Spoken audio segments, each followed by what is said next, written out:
Hey everyone, I'm going to talk about three bills in a row because that's the way they addressed them today. It's SB 1388, SB 1395, and SB 1396.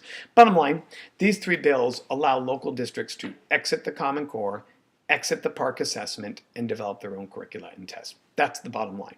Now, understanding that Common Core is curricula, they're standards. They're standards. Curricula is what you use to teach the standard. So the standard is understand American history. Curricula is the textbook and materials you use to teach it, and then the PARCC test is the test that we use to assess whether we taught it correctly. It's three components. These three bills allow local districts to exit all three components provided that they submit complementary materials to the state board showing that they're teaching, they're assessing, and that they have curricula. Here's the problem with this one. Arizona adopted Common Core, and I mean voted on and adopted Common Core. They joined the Common Core Consortium in 2010, as did 45 other states. For the last 3 years and 11 months, we have been rewriting curricula, rewriting textbooks, rewriting tests. We've been developing standards. We've been teaching new standards, and in some cases training teachers and implementing these new standards. Now, most people, I'll be honest with you, they've looked at the Common Core standards, believe that they're excellent standards and that they are in fact rigorous, more difficult. The people who don't like Common Core typically don't like it on the philosophical belief of overreach of the federal government. It's not the standards itself. It's they don't like that Big Brother is telling them what the standards are. But it wasn't Big Brother that did it. It was educators, textbook creators, and vis-a-vis IE.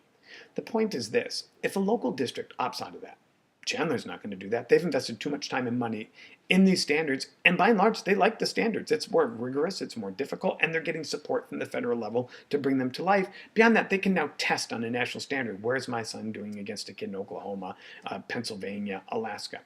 So they're not going to. The group that may opt out, this is a small rural district that has their own agenda and their own value system and hasn't really invested any time or money into retraining because they're a two-school house, so to speak. The danger in that is they don't have the resources to rewrite curricula. They don't have the time, the money, or the expertise. And we're talking serious stuff when you're writing curricula. They don't have the time or the money to rewrite the test. And the law says they have to submit. If they're not going to use the PARCC, they got to have a similar test. And they don't have the time, the experience, or the expertise to write new standards. You're talking about thousands and thousands and thousands and thousands of hours by highly qualified people, and then field testing it and beta testing it and tweaking it and assessing it and printing it and grading it. And I mean, it's massive.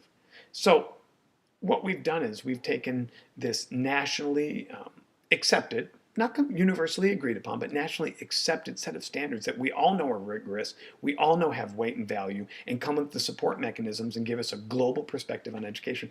And we've turned it over to Billy the goat farmer.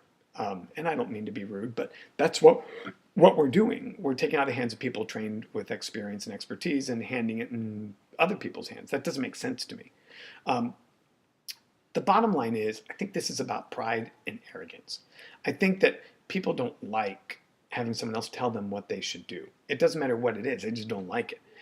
And the funny part to me is that, 30% of our country lives on the eastern seaboard. The U.S. Department of Education is closer to Philadelphia, Pennsylvania than it is to Harrisburg. So the U.S. Department of Education is more local, per se, than their own State Department. But the bottom line is, isn't it interesting that the State Department doesn't like oversight and federal overreach, but by them telling me what my curricula is, isn't that oversight and overreach?